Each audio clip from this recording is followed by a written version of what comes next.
मंडळी, तुम्हाला माहिती आहे का, मराठवाड्यात 1948 सालापर्यंत निजामाचं राज्य होतं. त्या काळात मराठा समाजाचं आयुष्य म्हणजे हालअपेष्टा, दुष्काळ आणि उपासमारी. आणि त्यापेक्षा वेदनादायक गोष्ट म्हणजे लोकांचा कुठलाच रेकॉर्ड उपलब्ध नव्हता. आता कल्पना करा, रेकॉर्डच नसेल तर पिढ्यानपिढ्या न्याय कसा मिळणार? याच कारणामुळे मराठा समाजाला कित्येक वर्ष आरक्षणापासून वंचित राहावं लागलं. कितीही संघर्ष केला तरी हक्क मात्र मिळाला नाही. पण इतिहास बदलतोय. मराठवाड्यातील हाच रेकॉर्ड प्राप्त करून देण्यासाठी सरकारने शिंदे कमिटी उभी केली.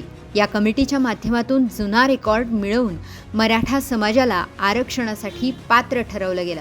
ही फक्त कागदोपत्री नोंद नव्हती, तर शतकानुशतकांच्या मराठ्यांच्या संघर्षाला मिळालेलं उत्तर होतं.